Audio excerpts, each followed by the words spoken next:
we're turning our attention now to economic-related matters. We've got Mr. Bismarck Rewane. He's an economist and the CEO of Financial Derivatives. Thank you for coming on this morning.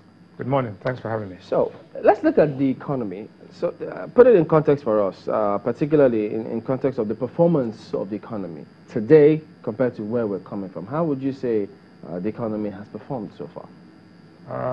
First and foremost, when you talk about the economy in the heat of an election, you got to actually differentiate between what you call a propagandist and what you call an analyst. What we're going to do today is analyze the facts.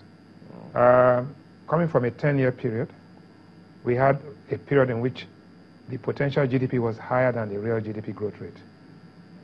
That creates what we call a recessionary gap. So 6 years before 2014, we had a recessionary gap. In 2014, we had an increase in GDP growth rate of about 6%. And then by 2016, we went into a full-blown recession, negative growth. And then by 2017, 2018, we started a slow recovery. We are still in the path of slow recovery. So what you are seeing today is a growth rate of 2%, and the GDP numbers are going to come out on the 12th, and population growth rate of about 3%. So ab initio, you have 1%. The people are getting poorer every year by 1% until our growth rate exceeds our population growth rate, which is coming. So when you're analyzing growth, you look at the trend. So this trend is friendly, right? The recovery is what I can call sustainable, but at a low pact. But what is important is that there are certain things you have to take into consideration when you evaluate an economic performance.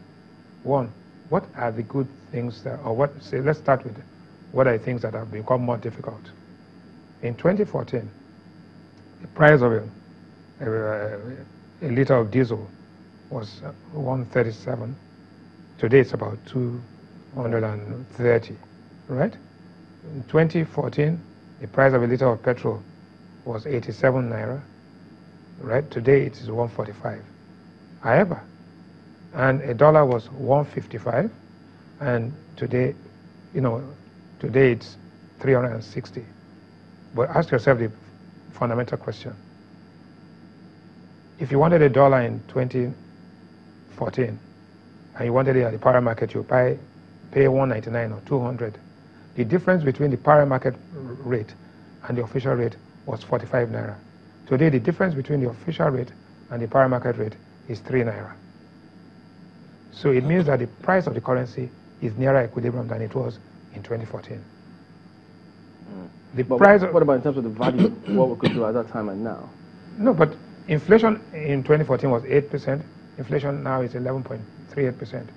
So, but the point is that the level of deviation from what was equilibrium, right, is what is important. If I wanted a dollar, I'll have to struggle. I have to pay 40 naira more in 2014 to buy it from the malam. Today, if I want to buy it from the guy on the street, I pay 2 naira, 3 naira more. So the level of distortion of allocation of resources is minimal, it's less. In 2014, if I wanted to buy petrol, 87 naira, I'll have a queue. The slides will show, you see that long queue, and I spend 2-3 hours. Today, at 1:45, I get it in 1 minute and I go away. Is that a good thing? It's a good thing that the time I spend, the inefficient pricing mechanism, right, and what you can call, using today's language, what I can call a fake price, right, and a real price. The real price today of the dollar is 362 naira, right? And whether I go to the bank or I go buy it outside, I'm getting the same price. If I buy the petrol at 87 naira, but the guy selling it and the jerry can next door is selling at 140, it's better I buy it at 140. But doesn't that suggest that, I mean, the difference notwithstanding, doesn't that suggest as though we're putting the availability and accessibility of the currency to the value of what we can do with it today? No, pricing mechanism is about demand and supply. The demand is out there. If the supply is not available, right, then there's a gap. It's that gap you are pricing. What we are seeing today is that the gap has been narrowed, so we are in equilibrium. When an economy is in equilibrium, then growth becomes sustainable, right? So what you had was disequilibrated pricing. And so what you had a growth which was not sustainable. And so it was only a question of time before you hit the rock bottom. And we hit the rock bottom in 2016. Should we have hit the rock bottom? Are there things we could have done better? Yes, there are definitely things we could have done better. Okay, if I can take you from that point. Yes. You talked about the boom period in 2014. Before the boom period and into 2014. To slow down. That's not the first time we're having a boom. Yes. You remember, of course, in the 70s, in the Rewane government, there was that boom as well. And then that kind of slumped in the Muritala Mohammed government days into Obasanjo, into the Second Republic, and on and on and on like that. And then, of course, along the line, it picked up before, got into 2014 and then the downslide again. What happens during the boom? And why are we not able to take advantage of it and avoid a slump? Yes, thank you. That's a very important point. The thing is that economies go in cycles. You go from boom, hopefully you don't bust. The bust cycles are normally one in 100 years, like what we had in 2008 and what we had in 1929. Now, in those cycles, what you do, if you make structural changes, it minimizes the impact of the slowdown and possibly doesn't even get to the rock bottom before you take off again. What are these structural changes?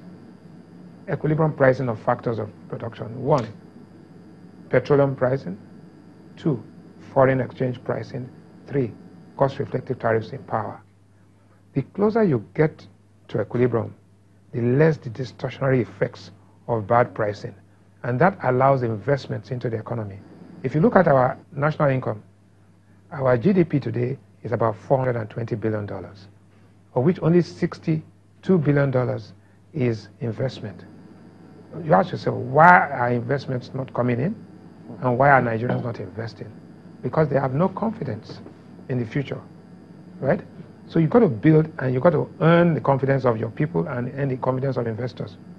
As long as the investments are not coming in, what you're going to have is this cyclical boom bust, right?